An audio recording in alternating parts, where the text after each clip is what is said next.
Wonderful day, wonderful day, wonderful day indeed.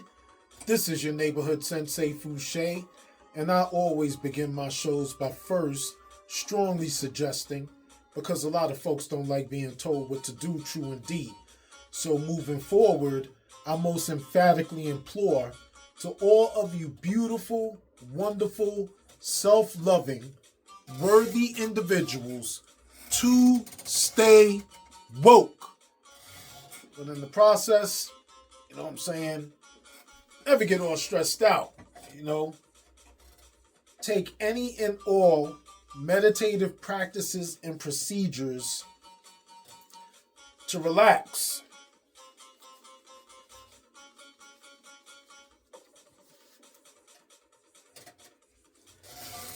And always be prepared in taking those notes. Today is the 27th of October, 3:23 p.m. Mountain Standard Time here in the States of America. And there's my water.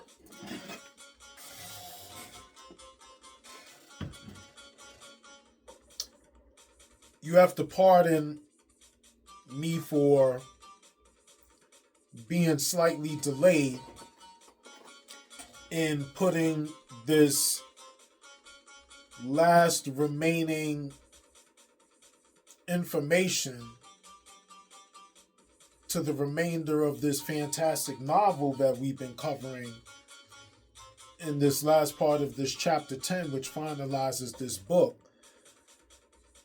Adult Children of Emotionally Immature Parents. And it is written, and I wanted to make sure that I had the title correct because I know I'm not crazy. But the novel is written by Lindsay C. Gibson. And it's really fantastic stuff when it comes to reminding ourselves of in the transparency, you know what I'm saying? Let me correct myself. The transparency that we must face to overcome those emotional hurdles, you know, that we deal with or we've never dealt with, you know, from our childhood. We just, you know, ran on this, you know, character. We created, you know, this character, this conscious kind character of ourselves, which I was dealing with in The Power of Now. But, you know, we needed a protective self in this world that we were not initially protected from inside of our own homes. You know, dealing with these damaged people that weren't equipped or were disinterested in trying to educate and deal with us. You know what I'm saying? We were more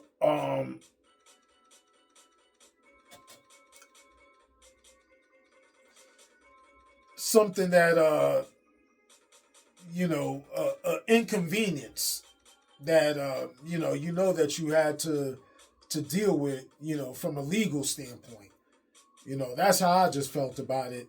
It was just more like well, financially and residentially, you know, we checked certain boxes and it looks all good on camouflage, but inside of the home, it just wasn't that smooth, you know what I'm saying?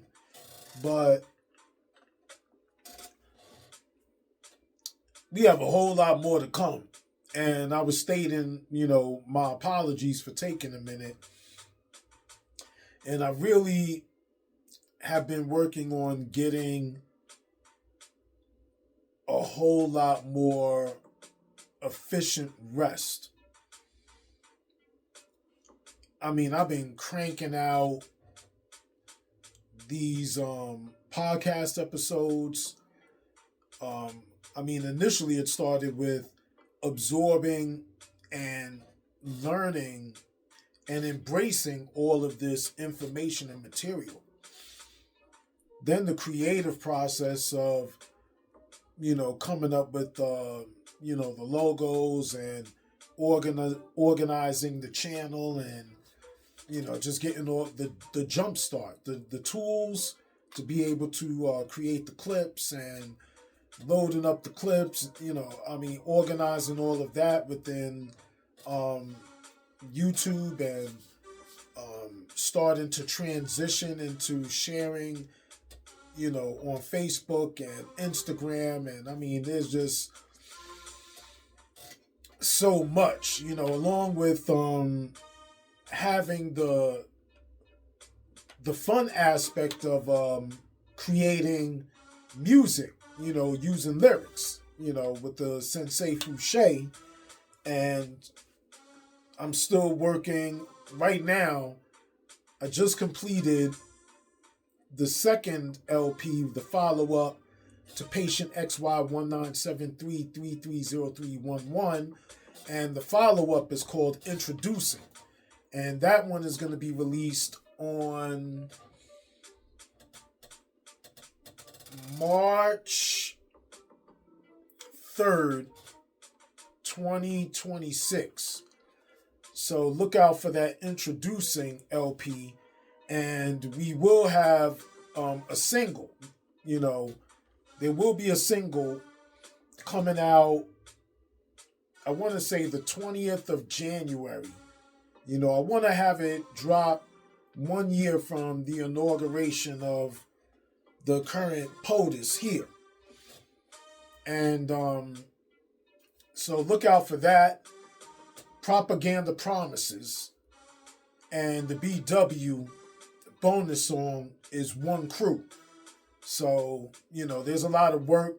Also, currently in the process of the self-titled LP, the third drop, self-titled Sensei Fouché, kind of a third of the way through recording all of that, you know what I'm saying? The instrumentals, working on the beats, the NNMP. Look, my daughter, primarily, putting in all of the time and necessary work and making the adjustments with all of the things that, she needs, and, being extremely informative and forward in what we're trying to accomplish in her becoming a young adult. Because right now she's a young lady, being, in high school and, about to graduate, you know what I'm saying? So, it's a complete honor to state that I am honestly proud of where we're at and how much we have accomplished in about maybe 2.5, 3 years, maybe 3 years, maybe 2, maybe 3. It kind of flips. I want to say it was probably 2.5 years. And, for me, I knew I needed to educate myself on a whole nother level to be about it more than talking about it. You know what I'm saying? Because I definitely understand the feeling aspect of it, how to communicate that intelligently. That was something that I needed to work on and be more informative, so that way I'm specifically coming in a direct, educative manner. But I don't want to go too long into these introductions because I want to finish what we've been working on recently. And I almost think I know the next book that we're going to work on, but let's focus on the now. You know what I'm saying? And right now, we with like I stated, adult children of emotionally immature parents, and I always state that I replace parents with people because our parents are just a specific label of person to us or our siblings or people close to them, as opposed to just being people in society. I mean, this could be your coworker, this could be your child, this could be, your significant other in your personal relationship. This could relate to a lot. This could relate to the people you work for. So, and you most notice this when you closely interact with these people more. You know what I'm saying? And then it is what it is. But there's a lot of these people just random in general. And you have to be honest into what and who you are. You know what I'm saying? Your flaws and what you need to work on. You know what I'm saying? And that's what I personally choose to look at this in the direction of how I go. It's like, I have to be accountable in order to tell somebody how I strongly suggest the direction they should go. You know what I'm saying? Because the mistakes that I made and continuing to bang my head against the wall like I'm some, 80s headbanger to the heavy metal hard rock music, like boom, boom, boom, boom, like, you know what I'm saying? Give yourself a headache. Easy. So, chapter 10, how to identify emotionally mature people. And I think I'm going to read over a text for a minute. So, this is where we're going to be at moving forward. They're even-tempered. The sooner temper shows up in a relationship, the worse the implications. Most people are on their best behavior early in the relationship. So, be wary of people who display irritability early on. It can indicate both brittleness and a sense of entitlement, not to mention disrespect.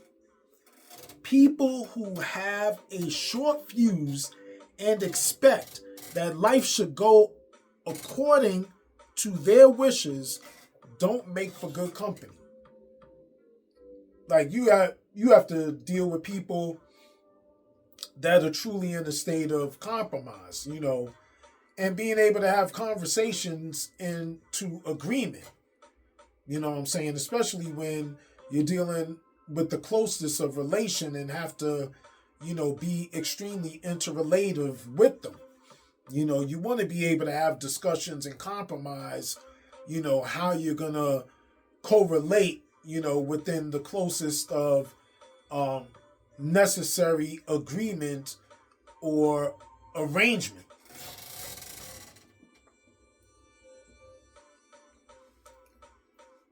If you find yourself reflexively stepping in to soothe someone's anger, watch out. There are enormous variations in how people experience and express their anger. More mature people find a sustained state of anger unpleasant, so they quickly try to find a way to get past it. Less mature people, on the other hand, may feed their anger and act as though reality should adapt to them.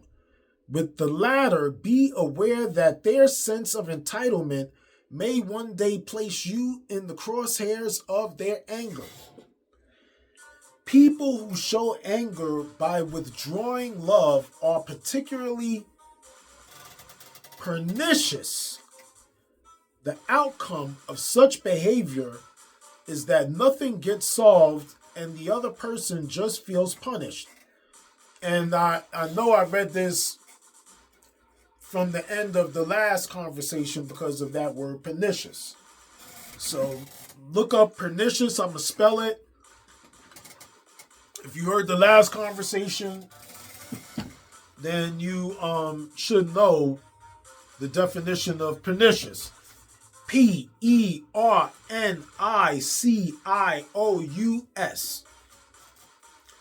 The outcome of such behavior is that nothing gets solved and the other person just feels punished. In contrast, emotionally mature people will usually tell you what's wrong and ask you to do things differently. They don't sulk or pout for long periods of time or make you walk on eggshells.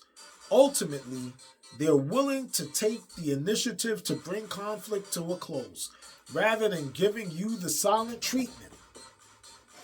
Just learned something myself. And this is before I was reading this to all of you. You know, I process myself and how I should go forward in my own personal interactions. Because I don't like to hold on to things. I like to move forward, but, you know, sometimes the strongest of an emotion or, you know, a moral foundation could really fracture how you move forward in your interactions within that relationship. But you don't want to hold someone emotionally hostage. You know what I'm saying? Like, that's not fair to anybody. So, emotionally mature people have a secure sense of self. They don't feel threatened when other people see things differently, nor are they afraid of seeming weak if they don't know something. So when you have an insight to share with them, they listen and consider what you tell them.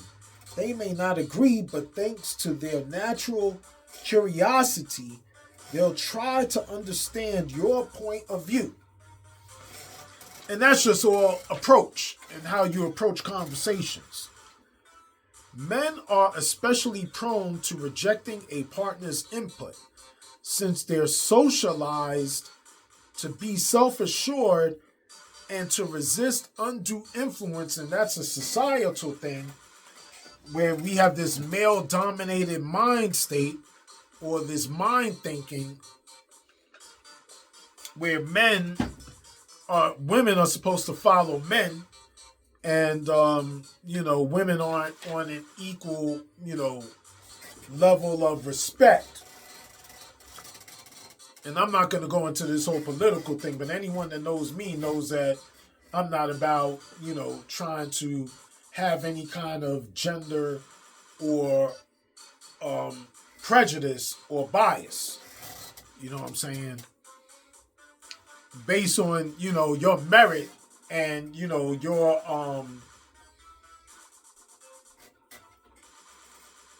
reputation. You know what I'm saying? Your reputation going to speak for itself and how you carry yourself. So, that's the way I roll. When this cultural training goes too far, it can get in the way of harmonious reciprocity to intimate relationships. However, there's no gender corner on this market. Plenty of women also refuse to be influenced by anybody, right? And can be just as rigid as any man. Whatever the gender, unwillingness to consider someone else's point of view indicates emotional immaturity and a rocky road ahead. And anyone could say, well, it was a woman that wrote this and that. Man, look, she wrote. Man, look, I have a lot of women in my family. There's a lot of women in my family, and they're very strong in their opinions and their values and how they carry themselves. So I'm holding This is honest truth. You know what I'm saying? I can account this, from an empathetic standpoint, knowing what I've lived through in my childhood. I understand that. You know what I'm saying? That's what I'm saying. I ain't about that, men are stronger than... Man, I've met a lot of men that are dummies, women that are dummies too. But a lot of men that are dummies. But we ain't talking about that. We talking about mature people, successful people. Very cultivated, and compromising.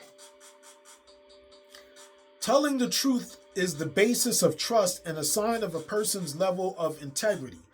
In addition, it shows respect for the other person's experience.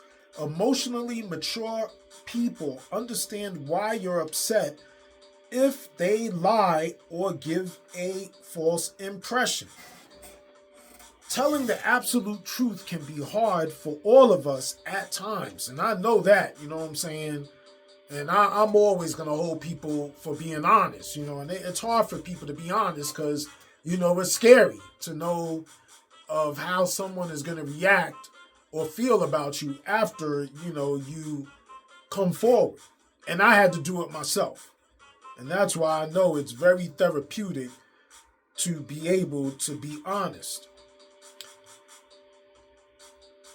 Telling the absolute truth can be hard for all of us at times for many reasons. For example, when we have to interact with an angry or critical person, we may be inclined to lie for self-protection.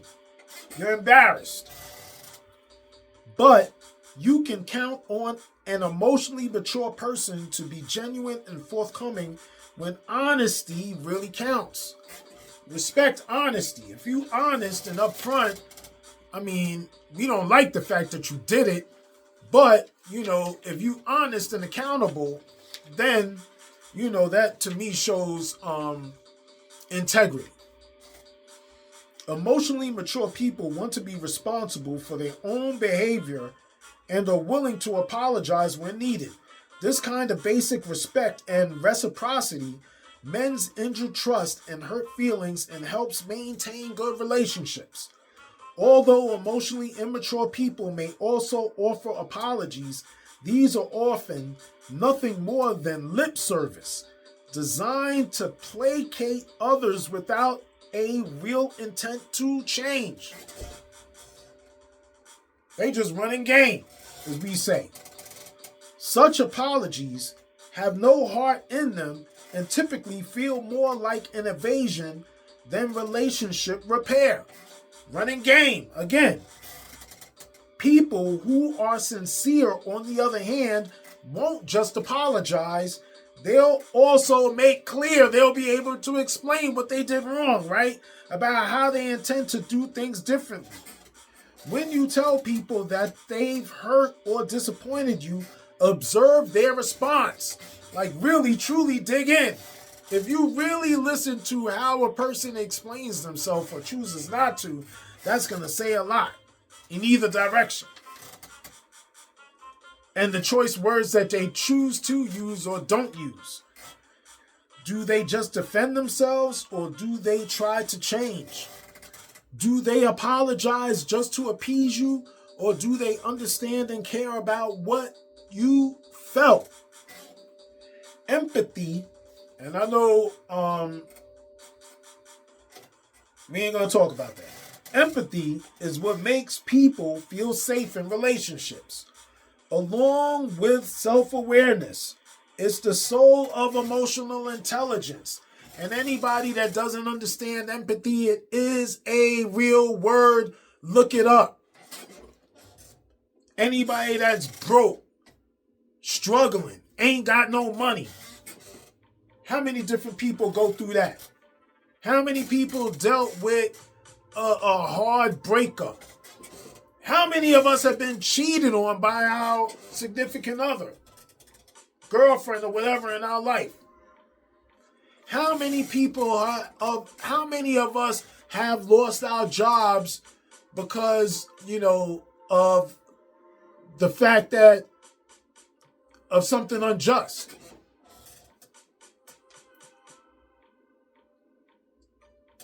You know what I'm saying? How many of us have had to, beg our parents for money because, we lost our job and, we got to get by to pay our bills?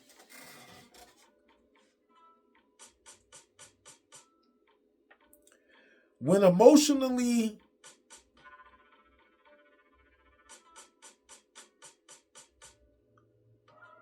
I just want to be sure of where we're at.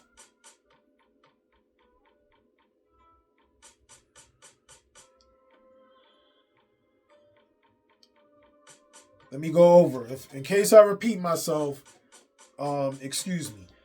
Empathy is what makes people feel safe in relationships, along with self-awareness.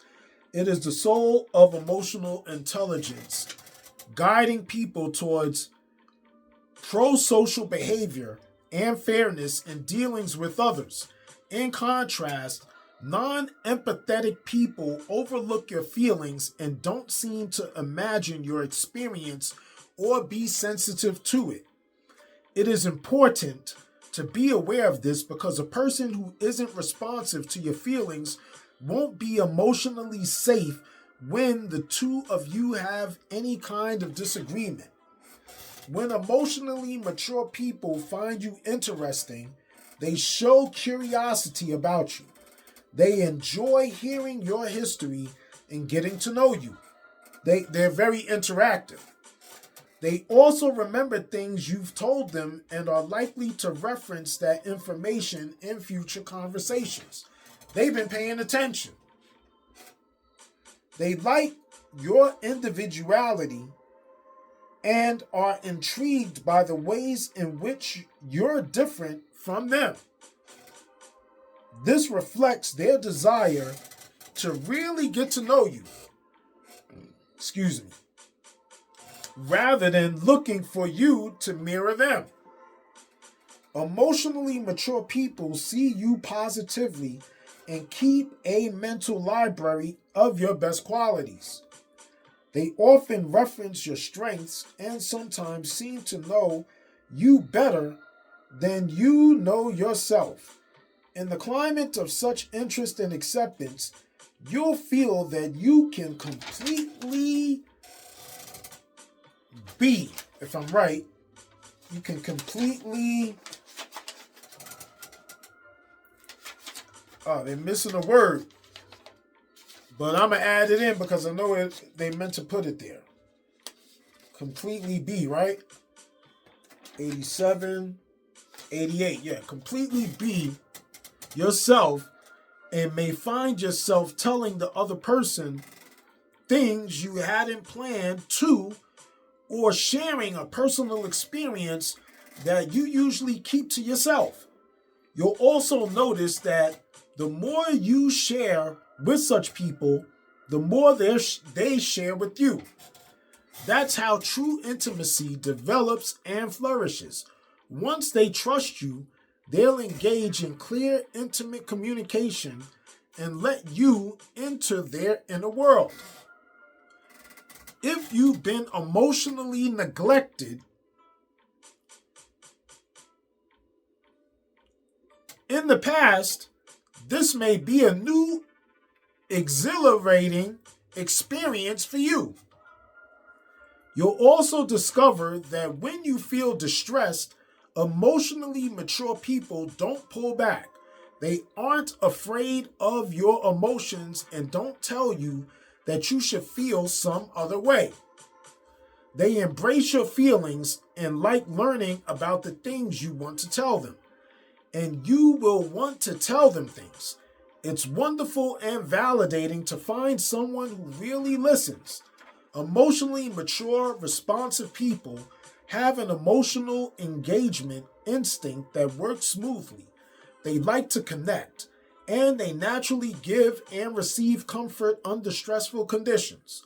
They are sympathetic and know how crucial friendly support can be. Emotionally mature people are capable of taking a look at themselves and reflecting on their behavior. They may not use psychological terms, but they clearly understand how people affect each other emotionally. They take you seriously if you tell them about a behavior of theirs that make you uncomfortable. They're willing to absorb this kind of feedback because they enjoy the increased emotional intimacy that such clear communication brings. This shows interest in and curiosity. All right, let me repeat that. This shows interest in and curiosity about other people's perceptions, along with a desire to learn about improve about improving themselves. It's another typo. I caught 2 typos in my reading. Nobody's perfect, but this is still a great, great, great novel. Willingness, lucky I know I'm educated enough to catch that, so when I'm reading it with you, I'm like, not sounding like a dummy. Willingness to take action as a result of self-reflection is also important. It isn't enough to just say the right things or apologize. If you're clear about what bothers you, they'll remain aware of the issue and demonstrate follow through in their attempts to change. Humor is a delightful form of responsiveness. Let me take a sip of water.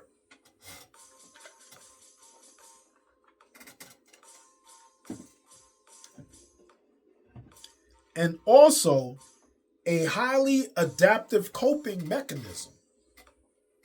Emotionally mature people have a good sense of humor and can use lightheartedness to relieve stress. Laughter is a form of egalitarian. Woo! Egalitarian. I don't have access to my mouse, so we're going to move forward. Let me spell it out for anyone interested.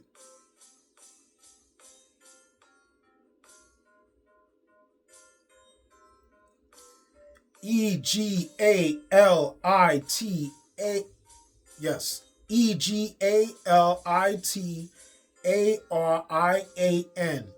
Egalitarian play between people and reflects an ability to relinquish control and follow someone else's lead. I would look it up right now on the computer, but I was messing around with the wires before I started recording, and somehow my mouse is not connecting, so I can't click on the internet right quick. And I'm recording right here, so I can't go on the phone. Emotionally immature people often have difficulty engaging in humor in ways that strengthen bonds with others. Instead, they push humor on others even when others aren't amused. They'll also tend to enjoy humor at someone else's expense, using it to boost their self-esteem. You know what I'm saying? They'll just kind of play it off and goof it off to make themselves look good, knowing that they did something wrong. Humor with an edge, such as sarcasm, is best served as a spice, not the main course. In moderation, it adds a bit of pleasurable tension, but in excess, it reflects cynicism, which is hard to live with as a steady diet. Too much cynicism and sarcasm are signs of closed down person who fears connection and seeks emotional protection by focusing on the negative. Wow. Too much cynicism and sarcasm are signs of a closed down person who fears connection and seeks emotional protection by focusing on the negative. Bang. Being enjoyable to be around is somewhat ineffable is a somewhat, being enjoyable to be around is a somewhat ineffable characteristic, but it's crucial for relationship satisfaction. Rewriting the traits, you can see that emotionally mature people have an overall positive vibe that's pleasurable to be around. They aren't always happy, of course, but for the most part, they seem able to generate their own good feelings and enjoy life. Being willing to ask for help. And these are just habits and tools to remember, in being mature. Or when we speak about maturity and labeling maturity, these are things that define maturity. It's a checklist. Being willing to ask for help. I'll ask for help whenever I need to. You have to ask yourself, are these things that I do regularly? And if you don't, you need to really look into this a whole lot more. I'll remind myself that if I need something, most people will be glad to help if they can. This is an open approach to communication instead of being so closed-minded. I forgot to introduce our guest, Ocean, over there. If you catch him in the chair, he's an adult cat, and I'm glad that he chilled out during this whole recording. But let's keep it moving, because we ain't talking about Ocean. We talking about this knowledge on how to identify emotionally mature people. I'll use clear, intimate communication to ask for what I want, explaining my feelings and the reason for my request. I'll trust that most people will listen if I ask them to. When I state my thoughts clearly and politely without malice, I won't try to control how people take it. And this is under the category being myself, whether people accept me or not. So the first one is, when I state my thoughts clearly and politely without malice, I won't try to control how people take it. I won't give more energy than I really have. Instead of trying to please, I'll give other people a true indication of how I feel. Instead of trying to please, I'll give other people a true indication of how I feel. I won't volunteer for something if I think I'll resent it later. That's important. I usually definitely practice that for sure, as well as these other things, but I have to note that. Don't volunteer for something because you want to, look good to someone else, and then you really don't really plan on following through, because if your heart really isn't in it, somebody's going to notice that immediately, and they're going to call you out and just be like, yo, you should have just said that you didn't want to do it in the first place. They're going to be more upset about the fact that you said yes when you really didn't want to, as opposed to just saying no up front and them just being able to move forward after being initially mad, because they'll get over it. But if you just try to play it out and act like, you're going to do it or agree to do something just to look good, and then on the back end you show that you ain't really want to do it, that's really just insulting someone's intelligence. So anyway, if someone says something I find offensive, I'll offer an alternative viewpoint. You know what I'm saying? And I work on that all the time in this deep red state that I live in, being of the smallest minuscule percentage of African Americans, stated like that, person in this region. You know what I'm saying? So really not taking things personally and just understanding more that they aren't around cultures. They're just used to their own culture, and they listen to the gossip, and the propaganda, and really aren't infused in people's lives. I mean, they talk about with this whole thing here with the immigration, farmers and the different people within the house building community, how they interact with these everyday people, and they're just family people earning a living, honestly. You know what I'm saying? But anyway, I won't try to change the other person's mind. I just won't let the statement go unremarked upon. So again, if someone says something I find offensive, I'll offer an alternative viewpoint. I won't try to change the other person's mind. I just won't let the statement go unremarked upon. Sustaining and appreciating emotional connections. Oh, we don't have too much more to go. We almost there, right? Kind of got water on the pages, so stuck a little bit. Just want to see how much further we got. We only have a few pages. Come on, because I'm gonna need you at some point. There we go. Yeah, we just have 2 pages left. Sustaining and appreciating emotional connections. I'll make a point of keeping in touch with special people I care about and returning their calls or electronic messages. And that's just respecting, people that we say we appreciate and that appreciate us. It's important to always make them feel connected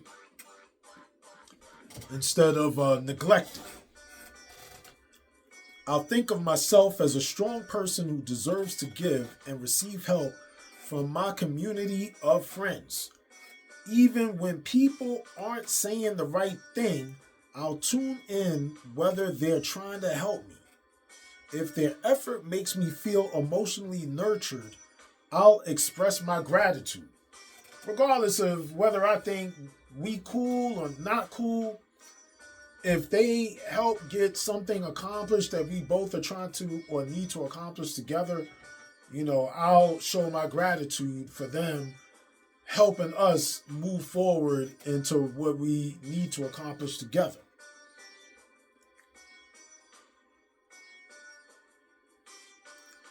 When I'm irritated with someone, I'll think about what I want to say that could improve our relationship. I'll wait until I cool off and then ask if the other person is willing to listen to my feelings. Having reasonable expectations for myself. I'll keep in mind that being perfect isn't always necessary. I'll get stuff done rather than obsess over getting things done perfectly. You know what I'm saying? Yeah, get it done. As long as you're getting things done. The more repetition you put into it, the better you will get at it. But you need to develop a new habit and new system. When I get tired, I'll rest or do something different. My level of physical energy will tell me when I've been doing too much. And that's why I had to pardon myself from taking these extended breaks on the recordings, because as much as I love you guys, and I do love all of you, trust me, I love all of you. You know what I'm saying? I have to love myself, because if I ain't here and healthy, then I can't provide this information if I'm not healthy. You know what I'm saying? Then I'm definitely on the shelf. I won't wait for an accident or illness to make me stop. You know what I'm saying? I had to chill out and be like, let me breathe for a minute, because, I'm starting to feel, a little worn down. I've done so many years of just going all in a lot of different aspects, but, let's continue on. When I make a mistake, I'll chalk it up to being human. You know what I'm saying? And I beat myself up a lot, but I need to move on to the next play. That's a football analogy. Peyton Manning, Indianapolis Colts fame, Hall of Famer, Denver Broncos, ended his career. On to the next play. Make a mistake. Oh, shucks, man, that didn't work out. On to the next play. I'm going to remember that one and try not to make that mistake, because this is the way it was supposed to go, but it didn't go that way on this play. But on to the next play. Even if I think I've anticipated everything, There will be outcomes I don't expect, and that was in continuance to when I make a mistake, I'll chalk it up to being human. If I think I've anticipated everything, there will be outcomes I don't expect. You know what I'm saying? Anything can happen. Anything can happen. Anything you could predict what you want to happen, but that don't mean it's going to happen like that. Sometimes it might happen like that, but a lot of times it won't. You need to be, your improv game is off. You need to be better on your improv game. You know what I'm saying? Don't be frustrated with the audience. You need to work on your improv game. Your improv game is weak. Work on it. I'll remember that everyone is responsible for their own feelings and for expressing their needs clearly. Beyond common courtesy, it isn't up to me to guess what others want. You're not a mind reader, and don't try to be. And you can let them know. I'm going to joke it off. Like, look, man, I can't read your mind. When you're ready to talk about it, you let me know. If you want to keep a secret, then continue to be all built up and, angry. But, you want to let it go and be in a healthy process, you know what I'm saying? I can help you in the effort of communicating it out. Communicating it out. You ain't got to shout it out. You ain't got to yell it out. We could go to the freezer. Deep freezer. In my kitchen days, go to the deep freezer. You want to scream it out? Scream it out. Communicating clearly and actively, seeking the outcomes I want. Another place is in your car. Scream it out. Go in your car. Scream. Ah. Make sure that you in, maybe it's a busy time of the day, or, you in some secluded area where you're not disturbing other people. But anyway, again, communicating clearly and actively seeking the outcomes I want. This is how mature people operate. I won't expect people to know what I need unless I tell them. Caring about me doesn't mean they automatically know what I'm feeling. If people close to me upset me, I'll use my pain to identify my underlying need. Then I'll use clear, intimate communication to provide guidance on how they could give it to me. When my feelings are hurt, I'll try to understand my reaction first. Did something trigger feelings from my past? And that's being in the moment. When you are in the moment, you should be able to be aware and completely check yourself into, being extremely aggressive in your immediate reaction. And identify why. So again, did something trigger feelings from my past, or did the person really treat me insensitively? If someone was insensitive, I'll ask him or her to hear me out. You know what I'm saying? Instead of just saying something extremely immature in response, you're going to really be most clear and assertive in, your boundaries. I'll be thoughtful to other people, and if they aren't thoughtful in return, I'll ask them to be more considerate and then let it go. You already drew your line in the sand and let them know the boundaries. Peace out. You know what I'm saying? Keep it moving. On to the next play.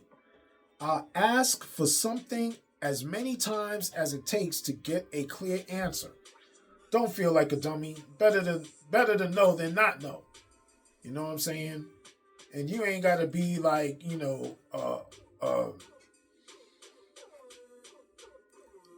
an extremely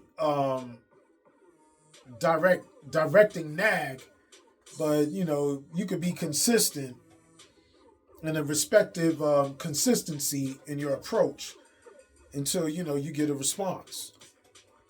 When I get tired of interacting, I'll politely speak up, asking if we can continue our contact at another time.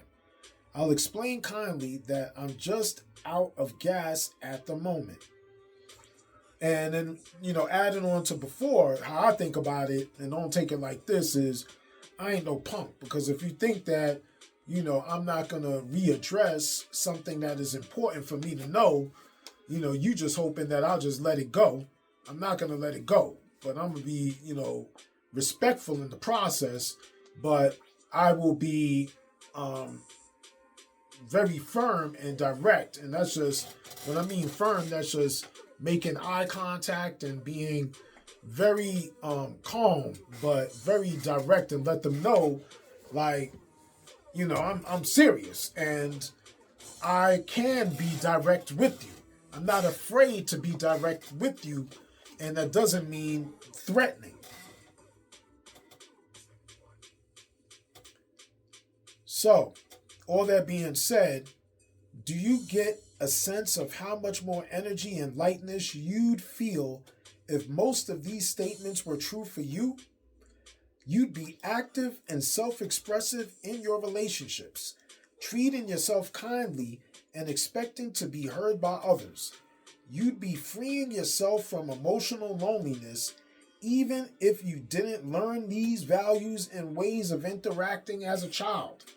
You can learn them now, paying attention to, in however fashion you've been catching my information, whether it's the clips or actually listening to the programs as I'm getting better in my approach, or just getting the book yourself, and listening to the audio book and getting your own references. You know what I'm saying? I'm just using things that, relate to what I understand and people that think and understand like me. You know what I'm saying? So I'm just coming from, my own perspective of thinking and using my own analogies. But whatever analogies work for you and whatever way of absorbing works for you, it's all about getting the information, not who's the messenger, but actually receiving the message for the truth of what it is. Having emotionally immature parents may have undermined your self-acceptance, self-expressiveness, and hopes for genuine intimacy, but there's nothing to hold you back now as an adult.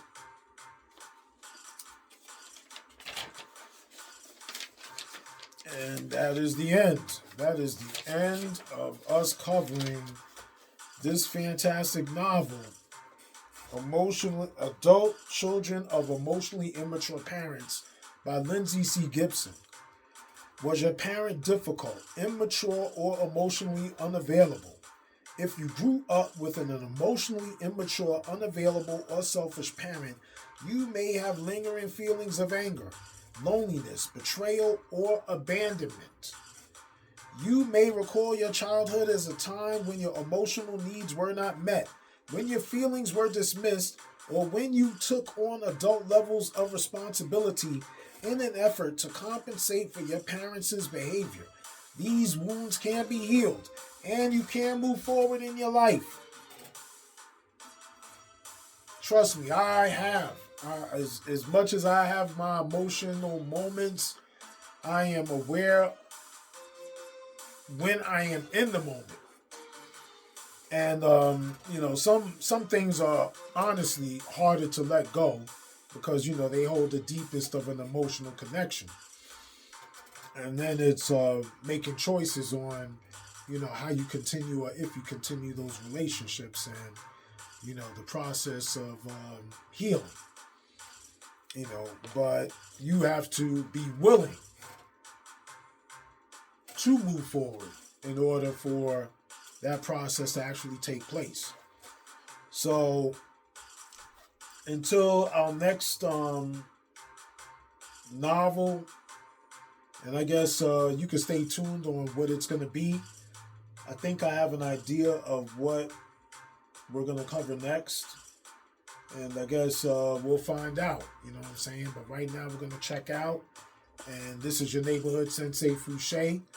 And I always first strongly suggest before emphatically imploring for all of you beautiful, wonderful, self-loving, worthy individuals, and I love you all you followers, all you listeners that are keeping up with me and growing along with me. I definitely appreciate you, and I need to be healthy. You know what I'm saying? It's more of a physical thing than a mental thing, even though both are connected. You know what I'm saying? And I go through a lot of things no different than any other common person. And a lot of people that relate in my interactions daily, not from a residential standpoint, but even in a residential standpoint, I know I come across as being able to, keep it together and really being high level.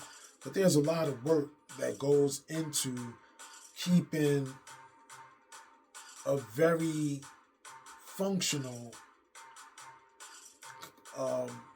consistency in always wanting to be in the direction of a mature approach in how I move, as far as my moral purpose, beliefs, and foundation.